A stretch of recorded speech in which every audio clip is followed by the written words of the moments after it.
East Broadway. This is a live edition of the Jake Feinberg Show, coming on Power Talk. Thank you so much for making us part of your day today. And without further ado, it's an honor to bring back a friend of the program, a guy who is a timeless musician and still gets excited when he hears the rhythms of the past and the present and heading into the future. I think probably the most humbling part about this extended pause is just the idea that for so many people, music and rhythm is healing, especially in a live context, and to take that away is not only detrimental for culture, but it also leads to darkness and depression. And my worry is that the longer this goes on, the more cats will become more despondent.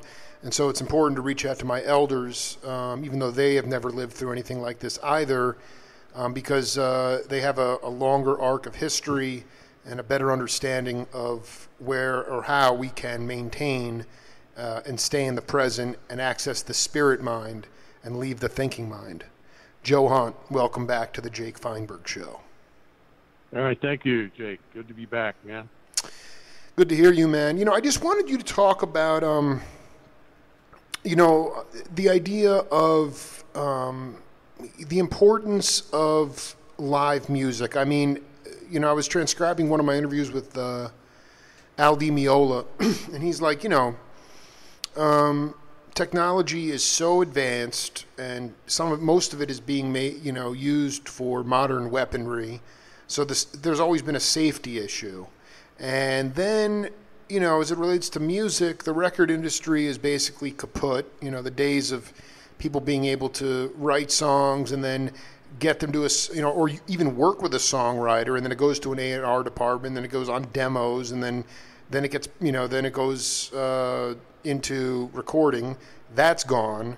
The one thing that was left to raise consciousness was live music. And now, nothing, just because of Mother Nature, that's been taken away. And so I wanted you to talk a little bit about how concerning that is, if you believe that, and also what live music used to mean in our culture for the patrons that used to come see you swinging with Getz and Russell and all the rest. Well, yeah, it was a really important part of our life. And even before my time, back in the big band eras in the 20s and the 30s, the dancing and all, it was a really big connection to live events, more so than later. Yeah. I mean, so I don't know. Yeah. You mentioned the pandemic now and the dark times, and it's true. My wife and I have a really good quartet. We play once a month at a club in Cambridge, and now in the fourth month of this thing, we're starting to really miss our gig. We only had one gig a month, but we rehearsed for it, and we do miss it. And I'm sure others miss playing live as well. And people are coming up with all kinds of creative ways to do it in their front yards or their garage or something, and then online too. I guess there's a way you can actually play together. Ensembles can play online, but now I think is the time to reflect, on the absence, like you're sort of mentioning that now, the absence of live music. I think now it means much more to us. It's has more value that we can't experience it. Same probably with sports, with athletics as well. It's sort of an analogous there too. But anyways, for as musicians, for myself anyway, I finally, had enough TV watching and book reading and stuff, and finally started practicing again.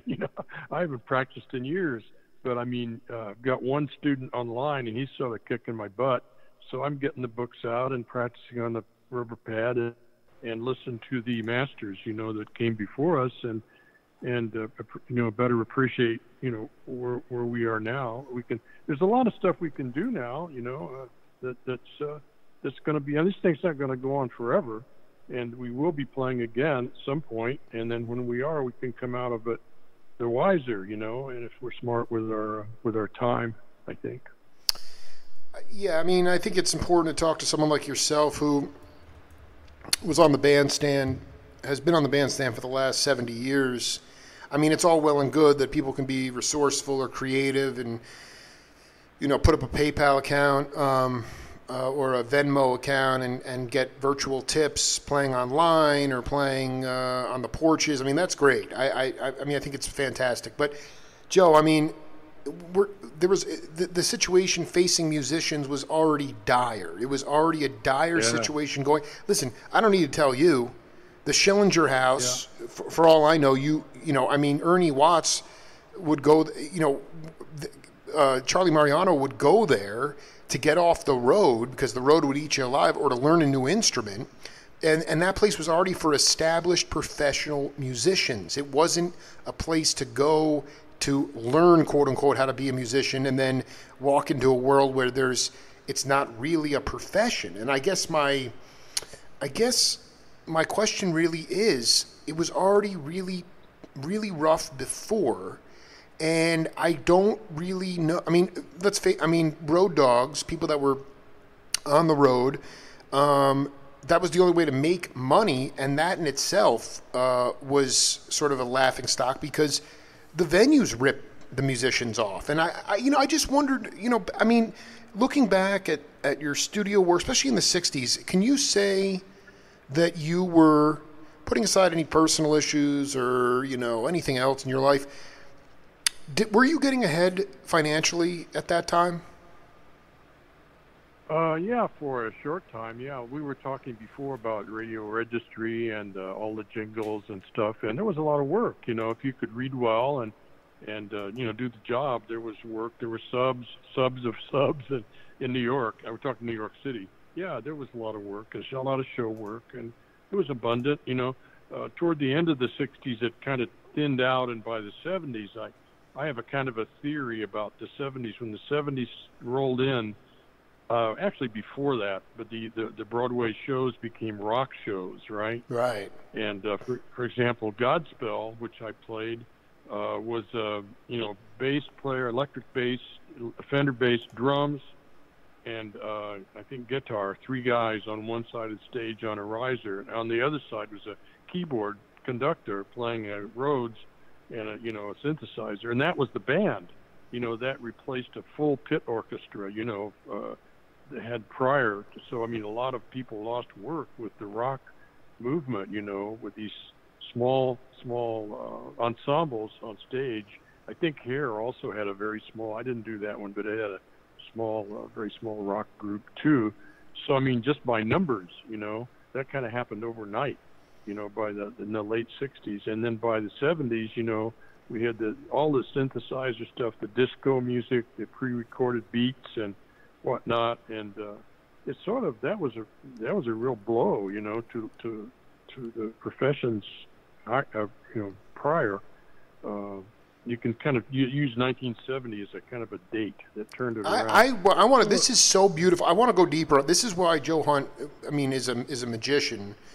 I mean, wait. You're telling me that I don't believe. I mean, again, who am I to know? I was born in '78, but I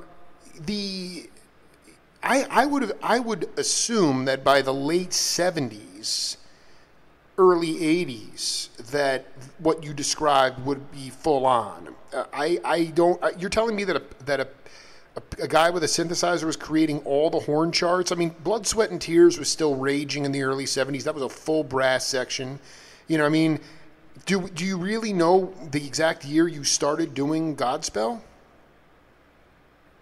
Well, actually, I played Godspell in Boston when I moved to Boston in 1971 or 2, I think it was. But I did some other shows. I did one called Canterbury Tales in New York, and then we went on the road with it, and it was the same deal. It was just a small rock group, in the pit. Who? By the way, who was in that band? Like Herb Bushler? Who was in that band?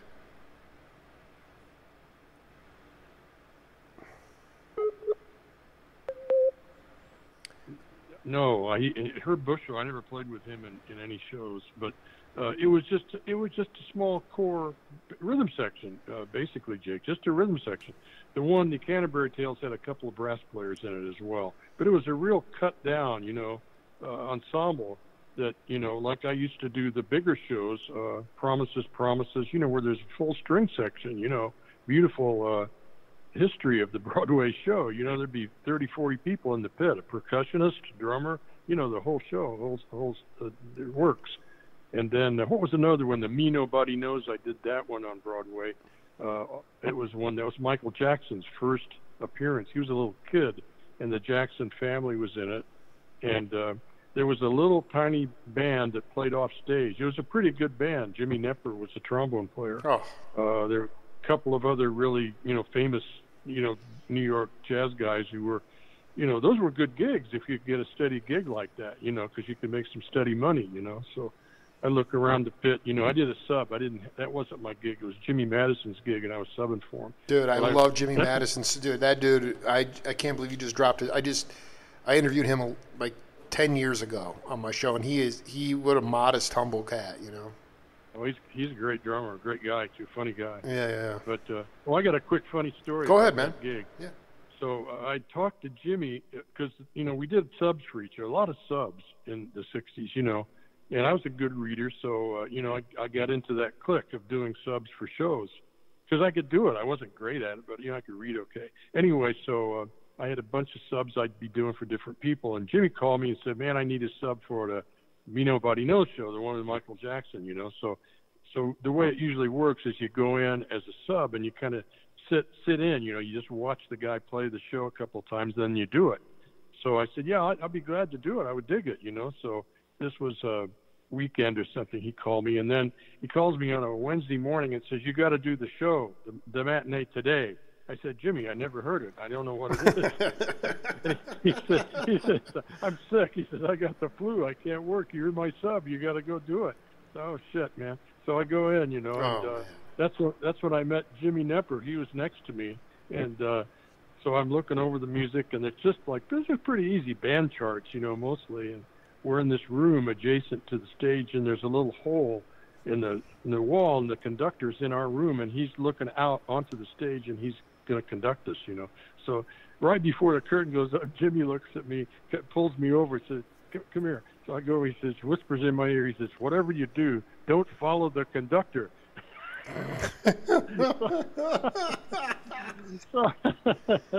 so, well, I took his word. I just followed him. I followed the band. I didn't pay the guy any attention.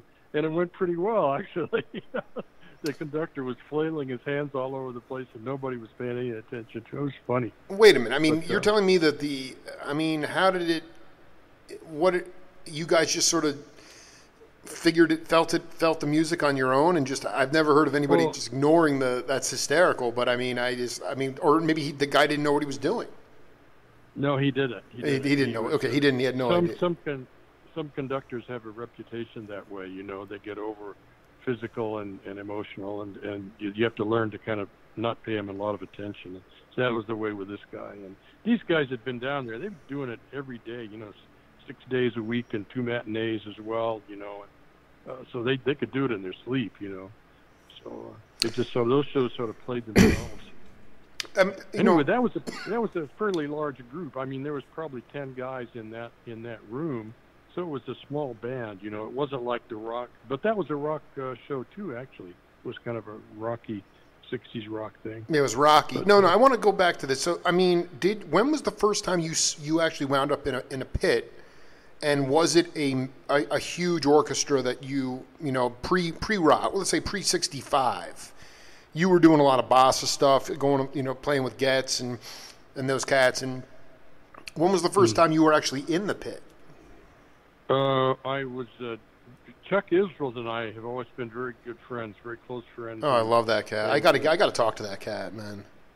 Oh, he's amazing. He's still writing, playing. Dude, he's a bad dude. That dude was signing Pat Martino to Vanguard Records in '65, man. That dude was in. Oh, is that right? Yeah, man. Oh, that's cool. But anyway, so I was very fortunate to have Chuck as a dear friend, which he still is. And anyway, so he was the, I forget which theater it was, but I started doing subs for the drummer for that show. And then I made friends with the percussionist, so he used me to do the percussion subs as well. and that was probably around 67 or something like that, 66, 67, something like that. That was my first major Broadway show that I did. That was a beautiful show. Burt Bacharach music was great. And was it like Jimmy Mallion was the percussion? Who are these? I got to know who was involved with Warren Smith. Who was doing this stuff? Well, they're kind of guys you wouldn't know. I don't even. Don't assume I don't know them. You know. Well, maybe you do. Buddy, the drummer's name was Buddy. What the heck was his last name? He lives in the Pocono Mountains now, and he makes knives. Buddy Salzer or something? Buddy, no, Buddy. Maybe you'll come to me. Okay, it's fine. Don't worry about it. Yeah. But they're well, you would recognize some of the names. There was a French hornist in there that's on all the jazz.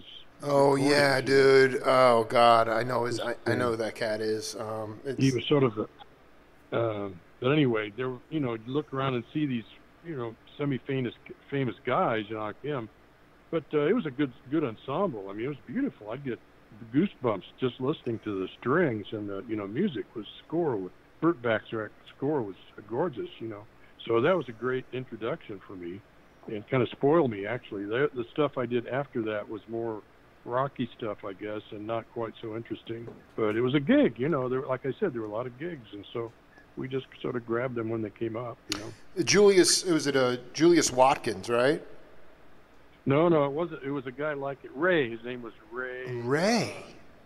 Yeah, Ray. Wow, Ray and Buddy, dude. Buddy. I mean, I cannot wait to.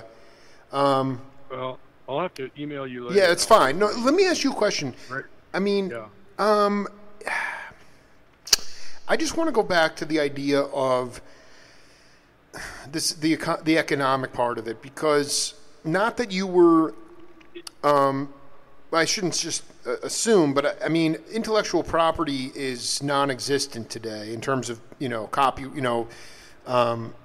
writing music and then making money as a writer, getting credits for that. I wanted to know, like, on a 2-month tour of Chicago or something like that with Getz, I mean, would you come home and be able to?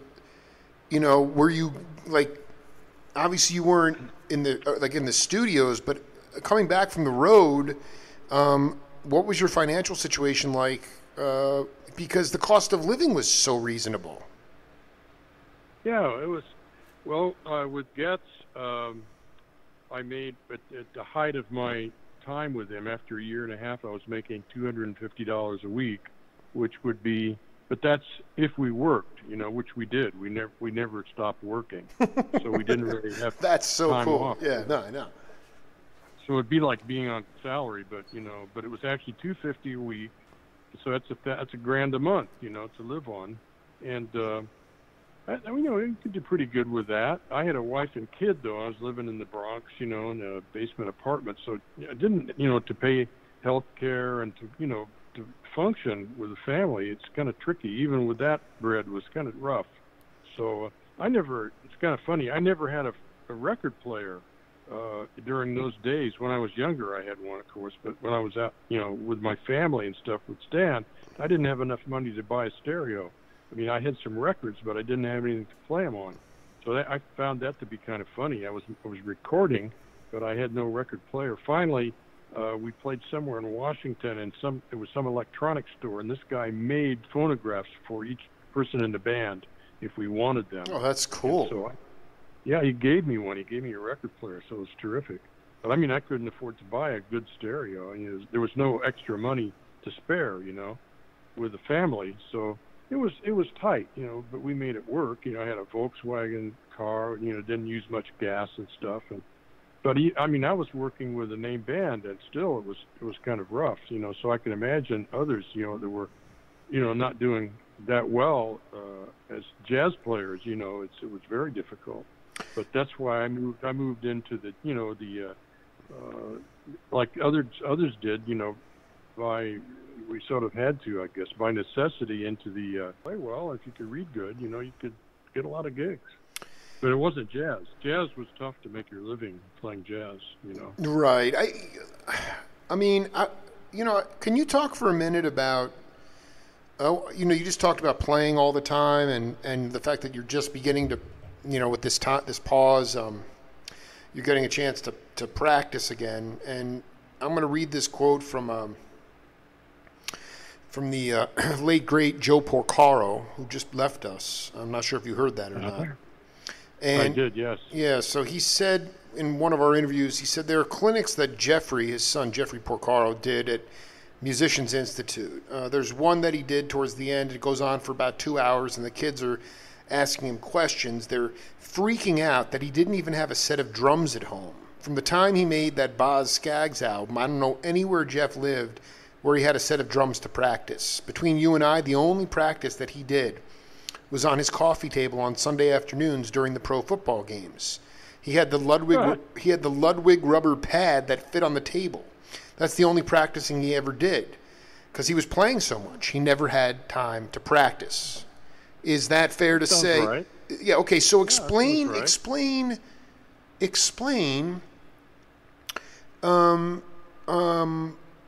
This whole idea of, especially in jazz, when you're really not playing. I mean, it's different. You're playing a Broadway show. You're getting good bread, but people could do it in their sleep because it was a formula trip after a while. But when you're playing, you're never playing the same song the same way once. How is constantly playing, good for your? Why don't you need to practice in that case? Well, I don't understand. If you're playing all the time, you obviously don't need to practice because you're playing, right? It just makes sense. If you're not playing, if you've got like long time between your gigs, or you're getting older like me, then muscles start to kind of go. Then you kind of have to practice, to kind of stay in shape. But if you're playing every night, I mean, you're all set. I think there's too much made of practice, actually, Jake. Generally, I told this story in another interview. I was working with Stan Getz, and I had just gotten out of the Army when he hired me. And when I was in the Army, I was off the scene, so I was practicing every day, beating on a pad, keep my hands up. So when I joined Getz, I continued to play this pad, the rubber pad. He saw me in the hotel one day practicing. He comes up to me and says, "Stop doing that." So I said, "What do you mean?" He said, what do you mean? "I'm practicing, Stan." He said, "Don't do it anymore. That's it. Stop."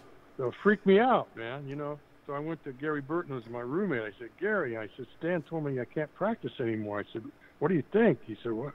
He said, "Well, I know what he means." He says, we're playing every night, right? And he says, "You're playing lately. It's kind of getting boring. You get this solo feature you do each night, and you're playing the same stuff. It's not very exciting." And, Stan's probably right. You should probably think more about what you're doing instead of beating on the pad, So Wow. Burton says, yeah, so Burton pulled my coat. He said, he had a system. He's some kind, I forget the name of it, a book he was into called New Pathways of Piano Techniques. That was the book he was reading. And it was a book based on knowing what you want to do. You could apply this to anything, but we were talking about music. So you sit in a chair and you imagine what you want to sound like, and then you just do it, So when Burton plays, it's like, he explains that he's like in the front row listening to himself when he's playing a concert. He's not really present on the stage, I dig. No, you know what it is? Maybe for a drummer it's different. I just was, Sonny Rollins practiced 12 hours a day, and when his wife passed on, he lowered it to 8 hours a day. John Coltrane practiced. So what I'm saying is those guys were still on the bandstand at night. So where's the fine line there between? Is it more of a solo instrument where because and then the other people will say, I think there's a lot of stuff going on. I understand for a drummer what Stan was saying, but at the same time, it goes back and forth between. You can't get much greater than Coltrane and Rollins, and they practice their asses off, and we're on the bandstand 6 nights a week.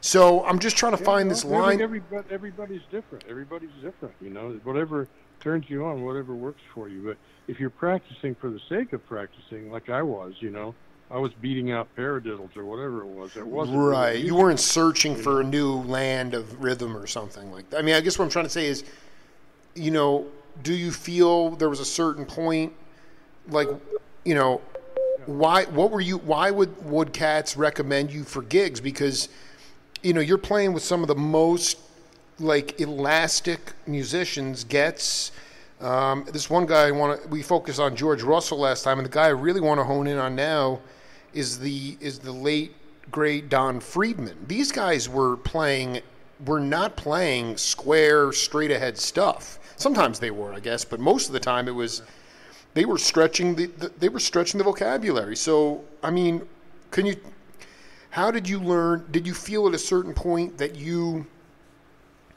were you ever consciously trying to find your own individual sound, or did you just listen to the music you liked and then tried to play like the stuff you wanted to hear, similar to what Burton was talking about?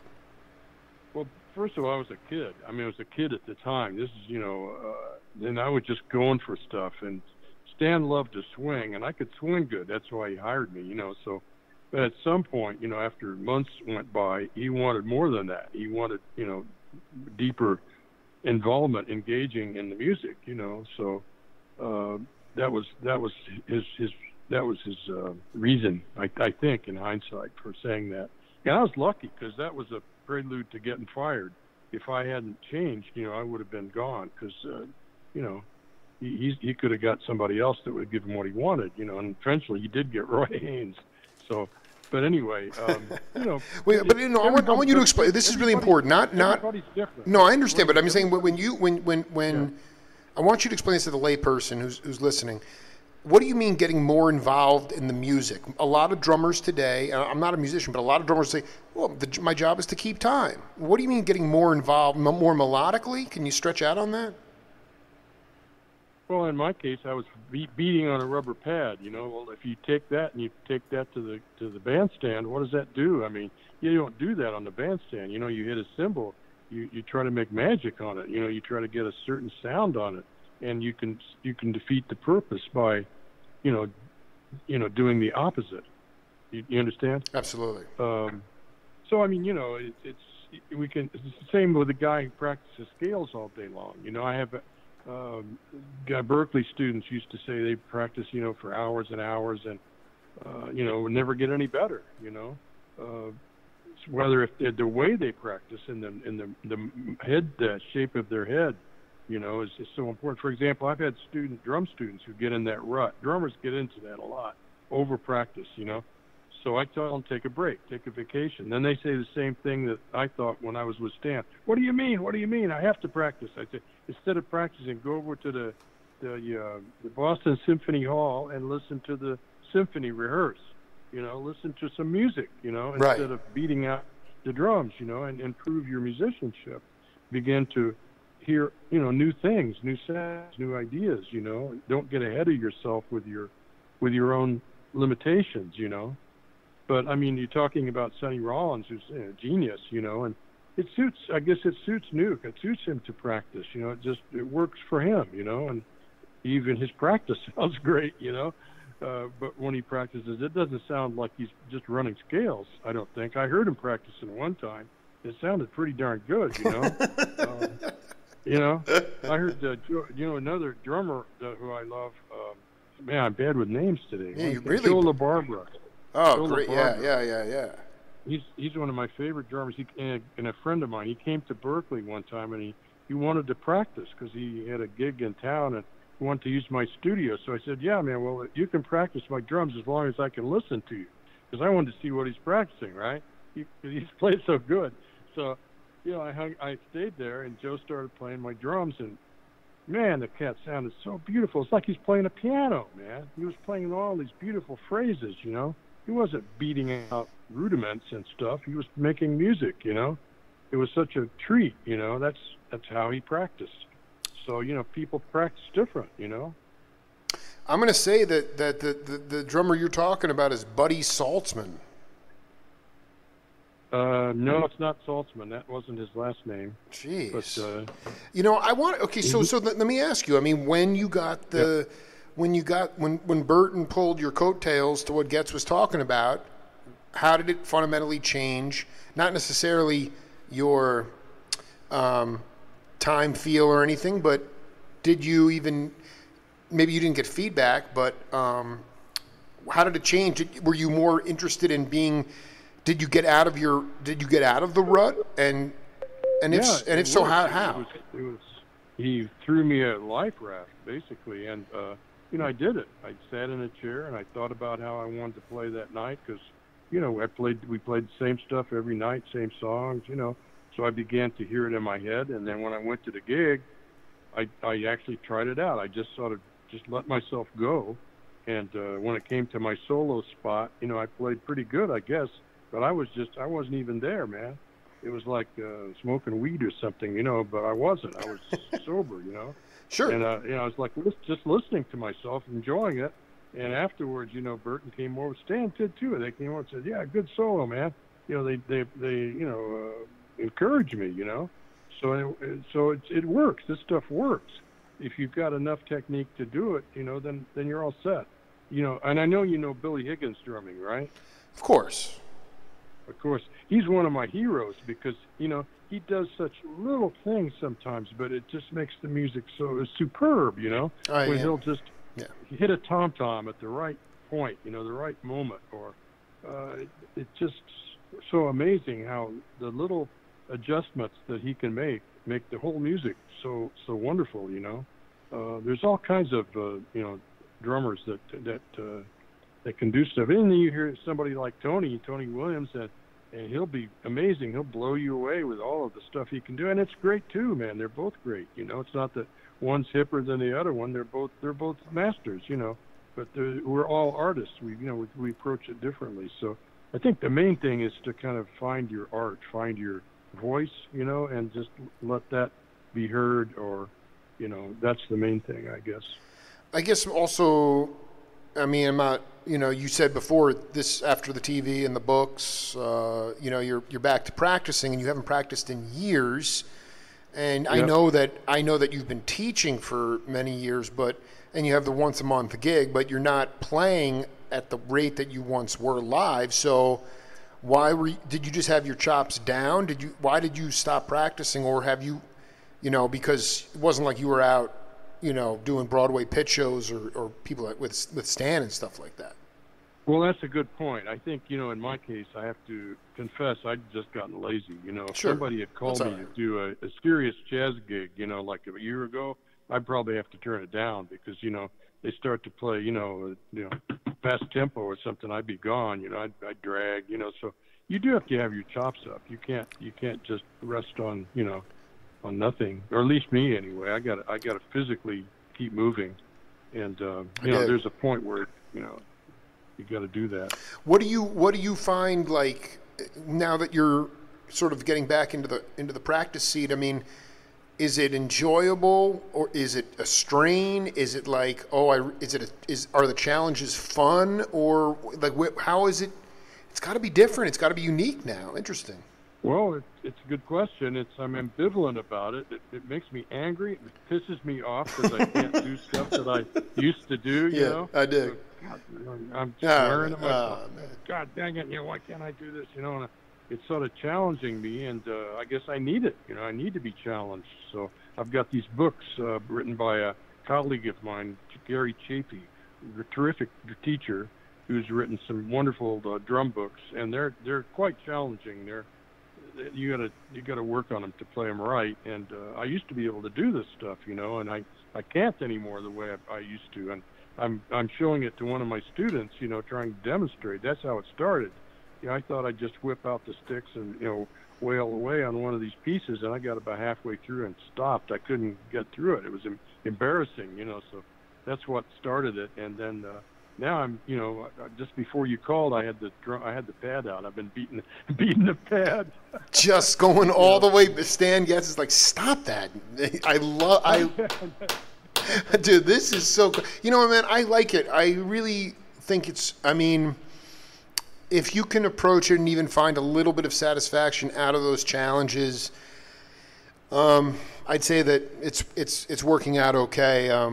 And I don't know what it would feel like to not be able to have sort of the dexterity that you once had, and you can't do those things. But it is truly about continuing to push yourself out of your comfort zone, even in times when things are like we're in this pause. Did you?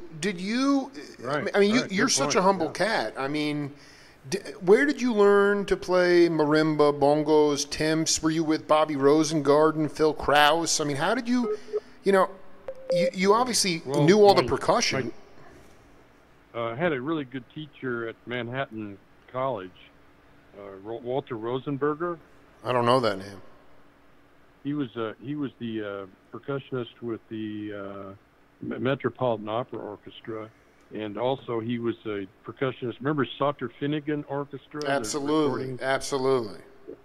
He was a percussionist with them, and their drummer was Mousy Alexander. Yes, I know that name. I know that name. That was a pretty amazing ensemble, actually. Holy Anyway, my cow. teacher, Walter Rosenberger, was the percussionist in that jazz band as well. So I attended Mannes College in New York for a year, and he was the percussion instructor. So I studied mallets with Walter, and I had studied timpani when I was at Indiana University with Richard Johnson, who was my teacher there, percussion teacher, and percussion instruments, But I was never very good at mallets. That was a weakness. But Walter helped me a lot. He kind of got me in shape enough so I could do the Broadway shows, So I'd have to really learn the parts. I'd have to play them over and over and over. I'd go into the pit, when nobody's there and practice, and I couldn't sight read worth a damn, But mallets, I could sight read the drums really well, but not mallets or timpani. I'd have to practice a little bit. When you were subbing for Madison, you weren't just playing the trap set; you were playing all the different percussion. Oh, no, that gig was just drums. It was That was drums. so. What Broadway shows were you on where you were playing multi percussion? The one I mentioned, the first one I did was Promises, Promises. That's a great. Check it out. It's a great school. It's a Burt Bacharach one. Yeah, it's a great. Dude, School. I cannot believe dude. Your All Music Guide is woefully understated. I mean, this is not. We need to get your credits up to date here. I mean, so I was just subbing. It wasn't my gig. I did. A Okay. lot of subbing, for this guy, Buddy, whose name I can't tell you. But anyway, he was the drummer, and I'm find out who both. I need the last name. I mean, can you talk about Don Friedman? I think this guy is a genius, or he was a genius. Oh, yeah. And who was he? Where did he come from? And what did you learn from that experience? Well, first of all, we were really good friends, best friends, actually, Don and me. So I'm really fortunate to have met Don and shared several musical experiences with him. And speaking of Don, now Don's a guy who practiced a lot, by the way. Interesting. And he shed it all the time. And kind of like Sonny Rollins, he always sounded good when he practiced. Well, so what you mean by sounding good is that they're playing different ideas. They're not just running through scales over and over again. Exactly. Yeah, I got it. Yeah. You hear the phrasing, and themes, and it's hip. Right. It's totally hip. Yeah, I dig. But he practiced a lot. Don practiced every day religiously. He practiced classical music too. He was a good classical player. Maybe not a great classical player, but he practiced classical music. Some of the better jazz pianists, know classical music, like Michael Weiss. Michael Weiss is one of my favorite jazz pianists these days. My wife studies with him actually. And Mike, he practices classical music as well as jazz. But anyway, Don Friedman, yeah, he was a terrific musician, man. My goodness. What can I tell you about him? Anything special or? Well, I mean, first of all, it's like, I'm just trying to. I've never seen this album before, and again, it's with your dear friend. I mean, it looks like two different rhythm sections. Memories for Scotty, and it's you, Friedman, and I would assume Chuck Israels, and then another part of the album is maybe outtakes that never got released with Friedman, Scotty, and Pete LaRocca. I mean, this was from '61. Do you remember going into the studio with him? Yeah, I do. I remember that. In fact, I got Don that date, and what you have there, I think that is what do they call it? A compilation? Test pressing. A test pressing demo. A demo it was for Orrin Keepnews at Riverside Records. Absolutely. And I'd been recording for Orrin with George Russell's sextet and gotten to know him a little bit. And then Chuck and Don and I had a rehearsal group every Wednesday. We played at Don's apartment on the east side, and we got pretty good,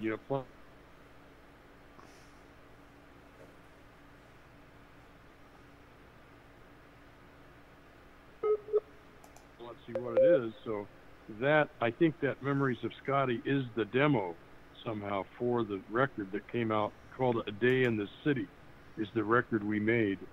Are you familiar with that record? Day in the City? This is so amazing. I mean, I just want to be clear, because it says the recording date was 61, and the picture that's being shown is a Japanese pressing on Insights.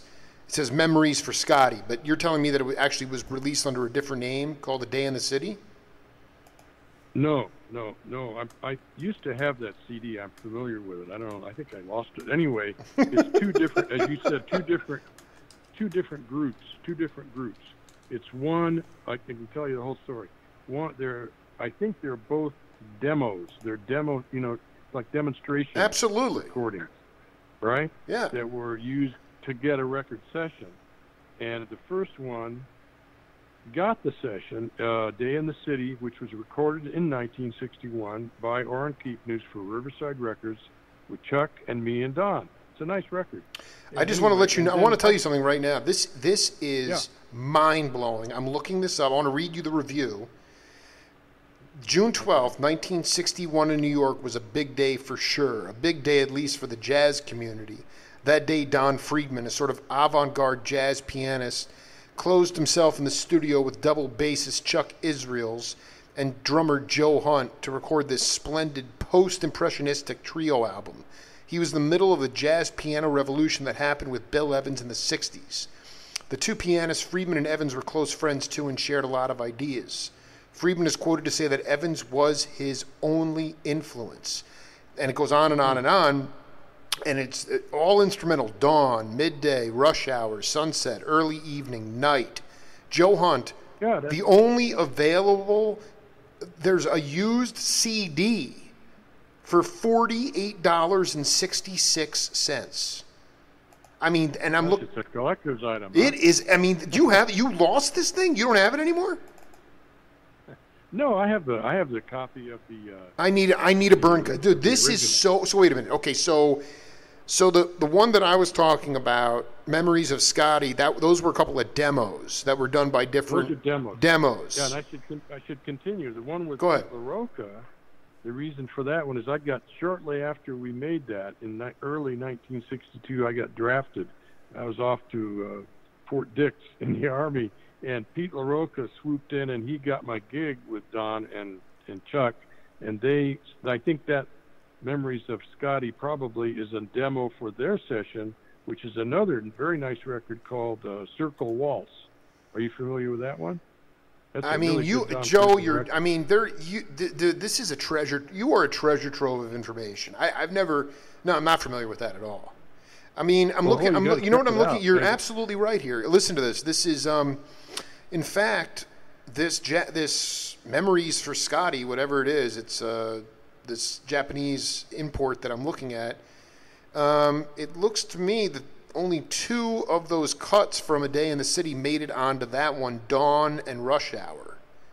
And the rest, look like they may not be the same. They may not be the same actual cuts. I think they might have been. I don't know, but it's probably a demo. I think it's a demo. Well, but, I mean, a 60. This is hysterical. I'm sorry. The vinyl is $48. The CD is $61. Dude, this is class. Wow. So wait, I want you to talk to the layperson, because I play Monopoly with my girls, in this time. It's one of the activities that we do, and I always throw on. By the way, I got to get into this with you later, but one of the best rock drummers I've ever heard is Shelly Manne, by the way, just for the record, and remind me to talk to you about that. But we're either playing Shelly Manne playing rock and roll, or more like funk, or Bill Evans Trio live at the Village Vanguard. It is haunting and mysterious. Motion is on fire. Scotty LaFaro has reinvented the bass, but I want you to talk about Chuck Israels, because he was right there at the same time, and you were playing with him. So I want you to talk about what was so unique about what specifically Israels, because I don't think did you play with Scotty at all? Once, yeah. What were they doing? The conversational music is this renaissance. It was just, I could just flip A and B side. I have it on analog tape, and I could just flip those sides, A to B, and it's different. It never gets boring, and I don't know why. And it's like, can you talk a little bit about what those cats were doing on the bass that was different from, let's say, a Milt Hinton or I don't even want to say Wilbur Ware, because he was way out there, but just somebody who was just more like, just locking the groove. What were they doing? Well, they were both. What can I say? They were both modern players. Milt Hinton is a great bassist for sure, but he came from the swing days and stuff. He carried that with him, and he was not really what I would call a modernist, whereas Chuck and Scotty were certainly modern bassists. And I think it was Scott who really opened up a whole new, almost a style or something, I don't know, a way of playing the bass for generations to come, like Eddie Gomez later and so on. But anyway, both Chuck and Scott have a wonderful quality about their playing that I think of, and that is they make their style work, and their style is quite different. Of course, Scotty's very busy. He was the one who practiced constantly. Scott LaFaro never stopped playing. In fact, everybody's different. Everybody does their own thing, right, Joe? Everybody's different. They're different. They're different, yeah, man. I dig. True. But the thing with Chuck is if you listen to his bass solos, it's so hip because he leaves rest between his phrases. Dude, it's so the space just, it feels like a vacuum. Like, it's just so gorgeous, It's so gorgeous, and it's and I don't know why, but it's so rare. Why? How was it? It is. I think it's rare because it's really hard to do really well. I think it's really hard, and I think as in terms of an approach, you talk about their style was different, but when it came, and again, I haven't heard A Day in the City, and now I'm just obsessed with that album. And again, I know that was you and Chuck, but how was it different as a drummer? Because is it just the interpretation of the chord charts or the sheet music in front of you, or is it like where the notes fall that were different? How was it? And how was it exhilarating as a drummer to play with a bassist who was playing with a lot of melodic ideas? Well, I only played with Scott once, and it didn't work so well. That's okay. Chuck, you and Chuck did okay. I guess what I'm saying, yeah. Yeah, we played a lot when we were younger at Lenox. And we had similar ideas about, our heroes, the people that we liked to play like, and we were sort of on the same page, so to speak. So it kind of fit right away. But Scott, I was rehearsing with Steve Kuhn. Oh, yeah. Or was going to rehearse with Steve Kuhn he wanted to start a new trio. So he called me and Scott to play at a rehearsal space.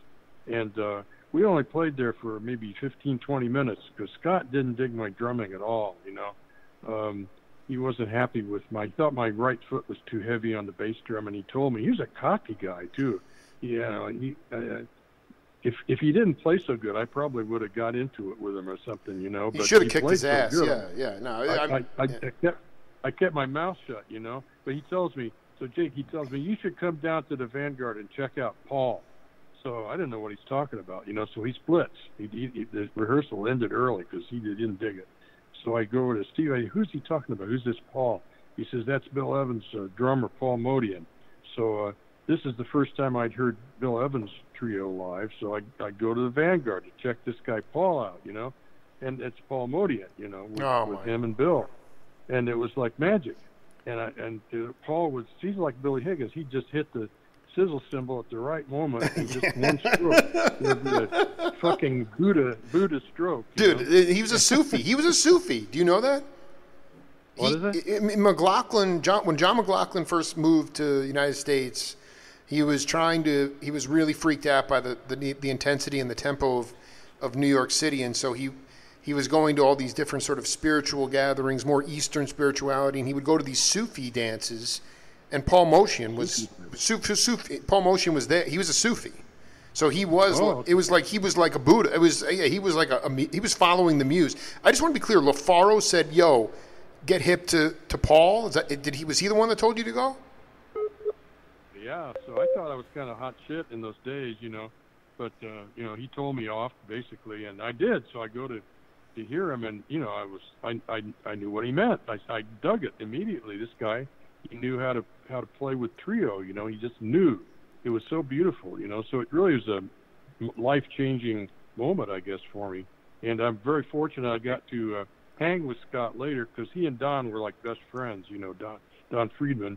And I think they were actually roommates in Don's apartment. So when I'd go to rehearse there sometimes, Scott would be there. We started hanging, talking. And he was a nice cat. We had some nice conversations, and I always wished that I'd been able to play again with him, But no, it's so interesting. So I just want to be clear. I want to be clear because this is so important. Because you cooked the groove with Don Friedman. It wasn't like you couldn't play trio jazz.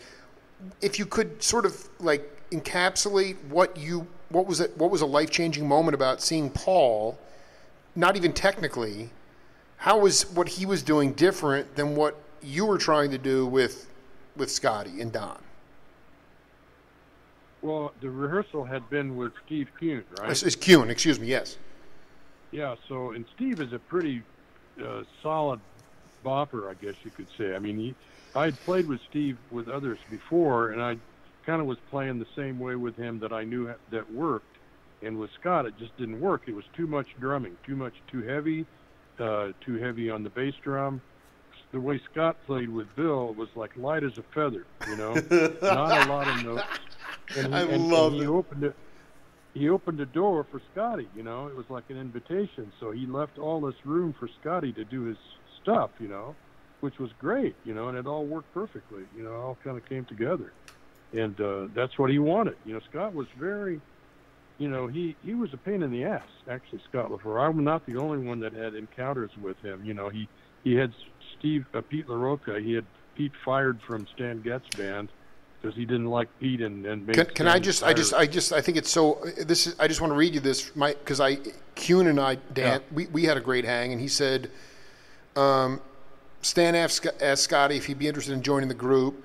Scotty was working with Bill Evans at the time. He said he would be interested as long as he could have the rhythm section of his choice, which was Pete LaRocca and myself, Steve Kuhn. We met one afternoon at the Village Vanguard just to play together. We played a tune or two, and Stan said, fine, this is it. The first job we had was in Chicago at the Sutherland Lounge. We were there for 2 weeks, and at the end of the 2 weeks, Scotty, being Scotty, went up to Stan and said, I don't want to be in this group anymore. I'm having a problem with the drums. All he heard from Pete was the cymbals. He didn't hear the drums per se. He wanted to hear more drums in combination with the cymbals. Stan said, well, who do you want? Scotty said, well, how about Roy Haynes? After 2 weeks, Pete was gone and Roy joined the band. So, I mean Scotty was he was an irascible cat, But, he knew what he wanted. He did. And he deserved it, I guess, because the guy was a motherfucker, man. I mean, he played so great, right? I mean, if you play as good as him, he changed the whole history of jazz bass playing. I mean, so he knew he didn't want to have heavy bass foot from me. He didn't want to hear cymbals from Pete. He knew what he wanted, so, and I guess he got it with Roy. I just think it's funny that he's like, I want the rhythm section of my choice. I want you and Pete LaRocca, and the next thing you know, he's like, I'm done with LaRocca. It's, I mean, how much of it was, what am I trying to say here? Friedman and Evans were super close, and I mean, you played with Friedman. Well, I don't know. I mean, Scotty and Friedman were super close, but I don't think Bill and Don were super close. They knew each other. They were acquaintances and maybe friends, but they were not real, best buddies or anything, that I know of. Yeah, well, I'm not saying they were best buddies, but I mean, clearly it says here in this write-up, that this person is anything, I don't even know who this is, but he said that Friedman is quoted to say that Evans was his only influence. That's pretty quite. Well, that's not, I don't think that's true either. In fact, I'm sure it's not, because, Don loved Bud Powell, a lot. And that was a strong influence, and also, classical music, and he had a lot of influence. In fact, he did love Bill's music, I'm sure of that. And it was sort of tough for Don because he sort of was in the shadow of Bill Evans. Bill had made these records for Riverside that were pretty popular, and he's another one. He sort of changed jazz piano forever. He sort of, like I say, lived in the shadow of Bill a little bit. Did you respect what you said? You went to the Lenox College of Music, School of Music. Is that right? Yes. I mean, did you know Ornette at that time when he was teaching there? No, I went in 1960. Ornette was there in 1959, so I missed that year. I didn't go then. Did you, at the time, I mean, Swallow told me that it was when he first heard Ornette, he was just distraught and perplexed and beside himself. But then over time, obviously, he learned to, he understood it and got into it. I mean, that was going on simultaneously, the plastic horns and the dropping the bar lines and the harmonic scales. I mean, is that something that at the time you scoffed at, or did you get off on that right away?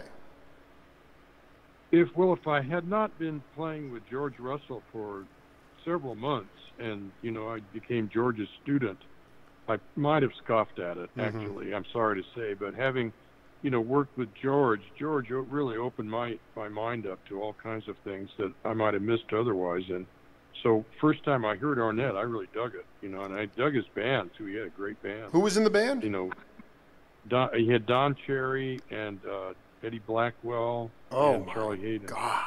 And I mean, they were amazing. Jeez, and Blackwell. Billy Higgins, Billy was a recorded drummer with them, who also is another great, drummer. Yeah, it was just a great band, man. They were fabulous.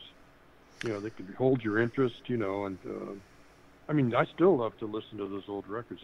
I have all of them, I think, of the original Atlantic stuff. Wow, dude, you are sitting on a gold mine of music. I mean, this day in the city, a day in New York is just, I mean, a day in the city is blowing my mind away. These are just like, and it was so beautiful at that time because the city was, I mean, it was a lot quieter.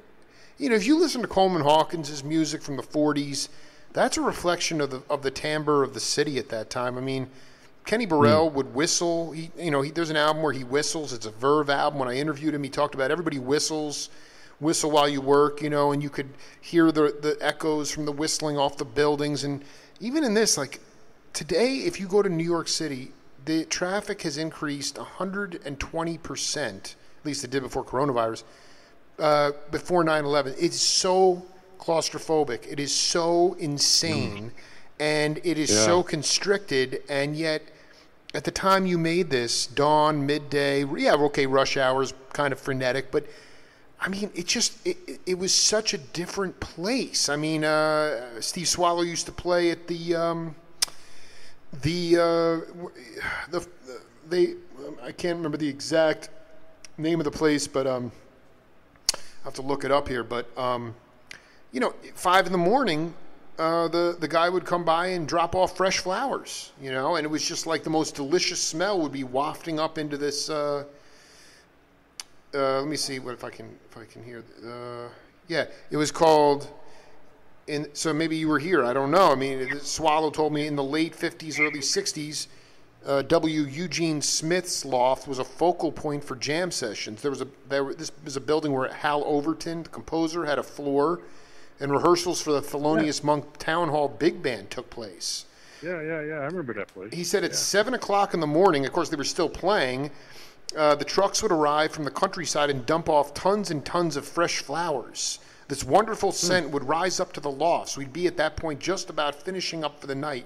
Life began around 5 o'clock, when this part of Manhattan would fall silent, when the businesses who were there would close up, and the people would go home. All of a sudden, another New York would rise up. It was those of us who stayed up all night learning how to play music.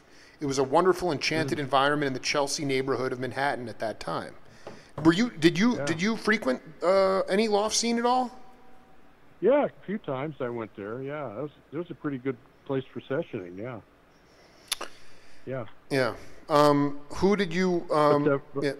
Well, I played with Chick Corea. Actually, if you go on to the PBS website, there's a recording of me playing with Chick at that loft. Are you kidding? W. Gene at Smith. Gene Smith's loft. It's you and Korea in a duo. And a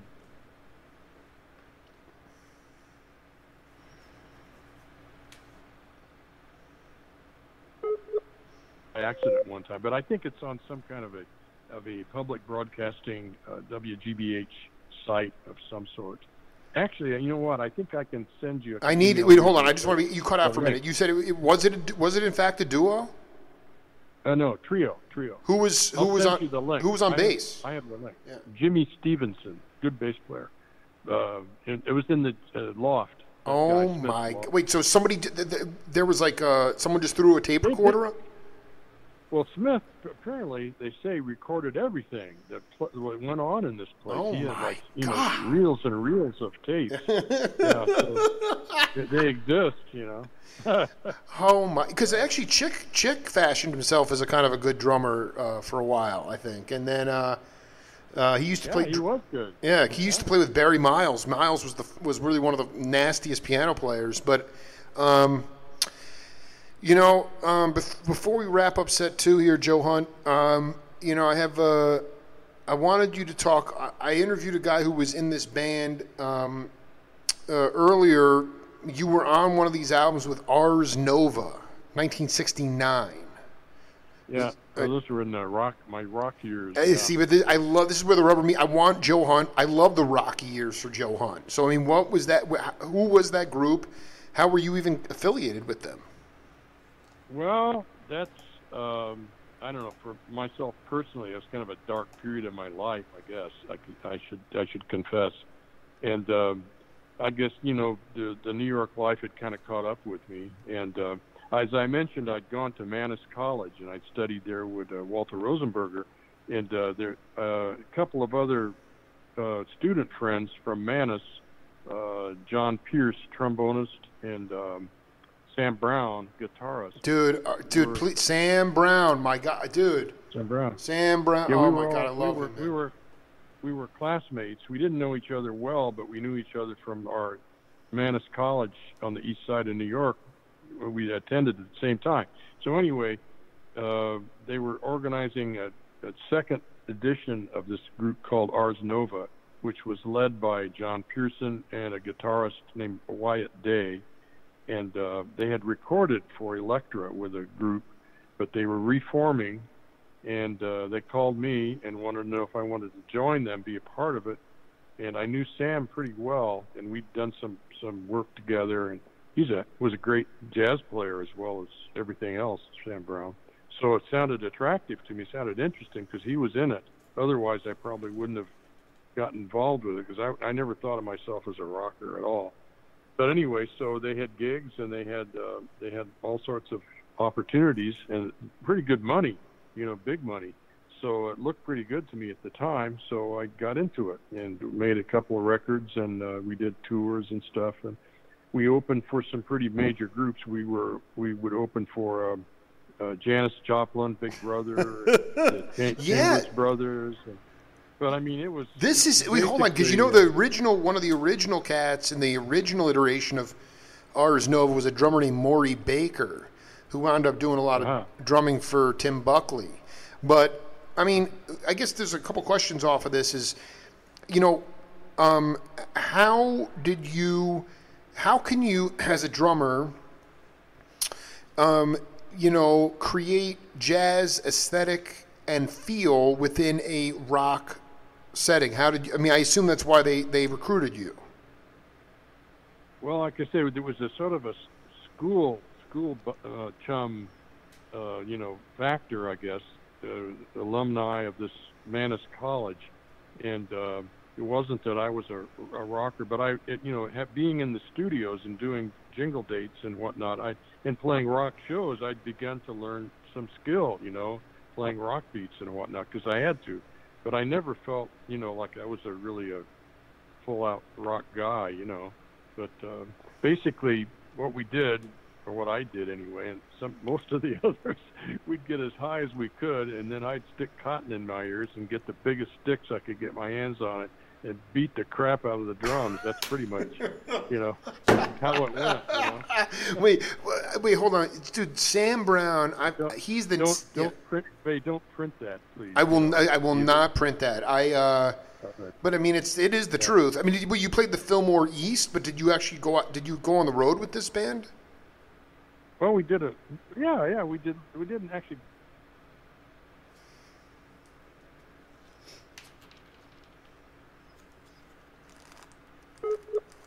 Around New York, we played, but we didn't have when I was with them, it was kind of short-lived. I was in that band less than a year, I think. And while I was in that band, I did a bunch of recording for Atlantic. I did some recordings with who was it? Got to come up with his name. Danny Kalb, the guitarist. That was the Blues Project. Yeah, Danny Kalb of the Blues Project.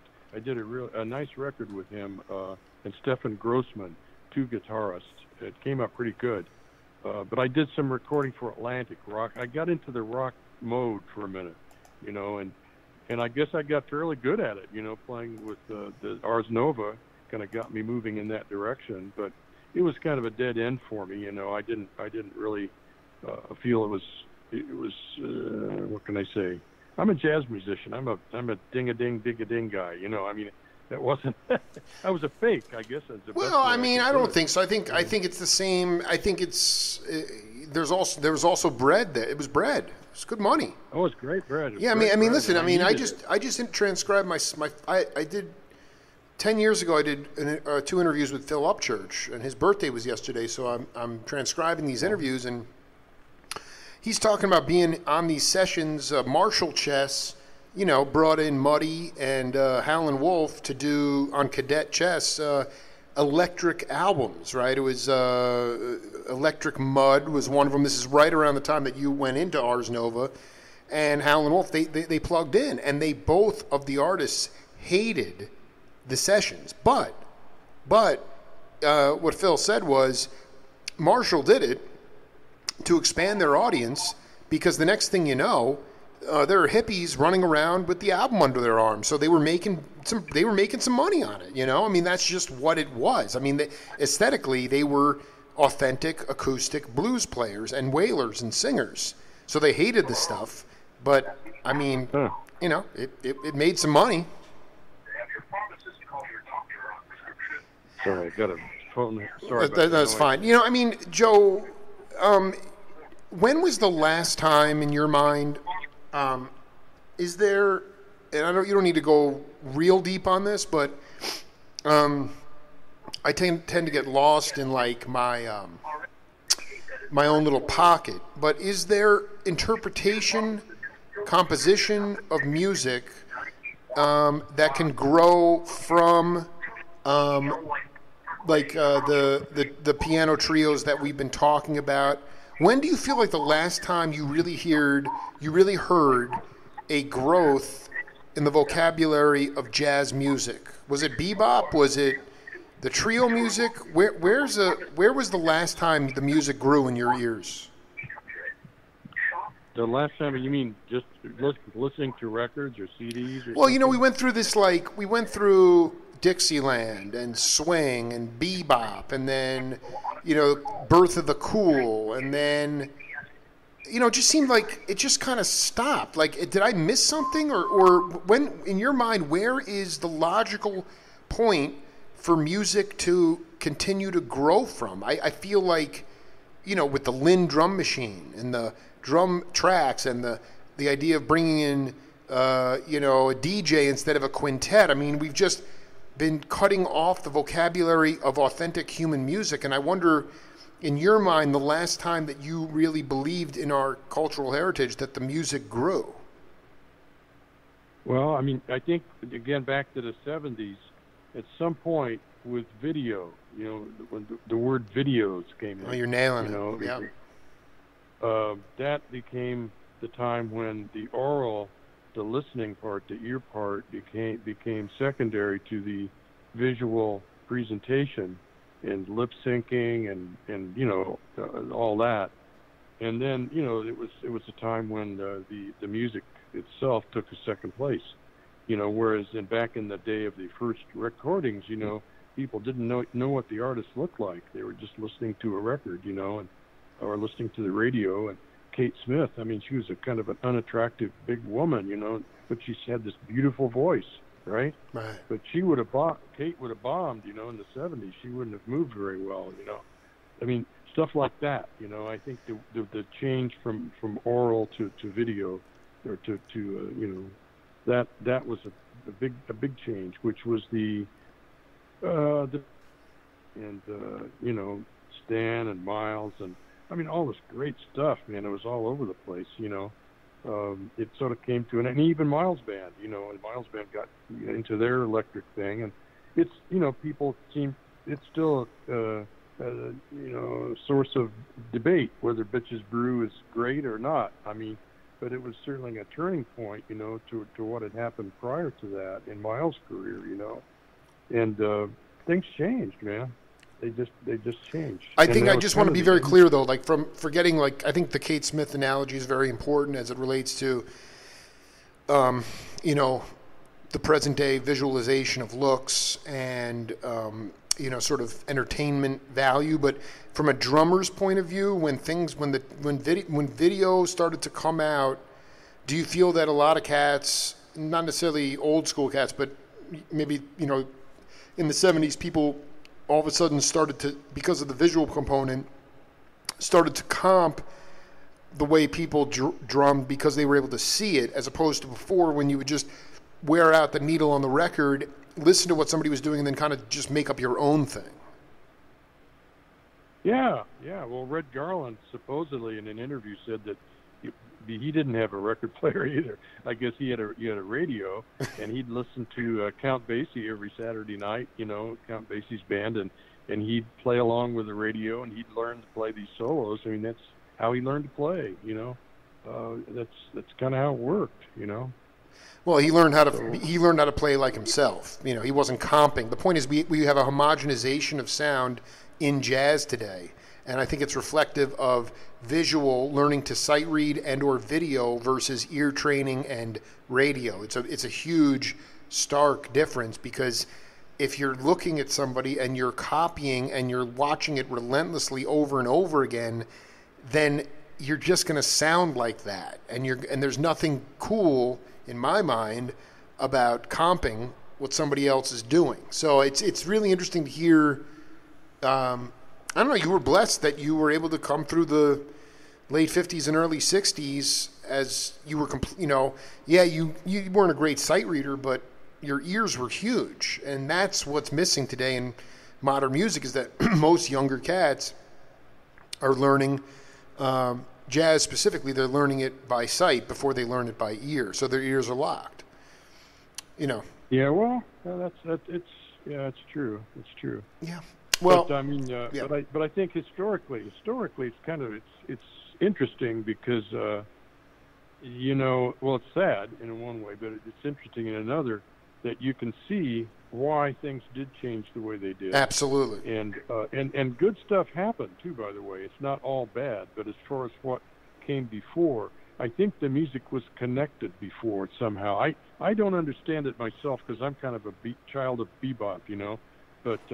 For example, Dexter Gordon is one of my favorite bebop tenor players, and all he talks about is Louis Armstrong. He played in Louis's band. He's connected to Louis Armstrong. Lee Konitz, all he does is talk about Louis Armstrong, man. He can sing all those Armstrong songs, He doesn't sound like Louis Armstrong. He sounds like Lee Konitz. I still go back and try to hear the Louis Armstrong. I'm still working on it, and I'm getting closer, but I think it's that connection to the oldest stuff, If you get back and connect with that, then you're in pretty good shape, historically.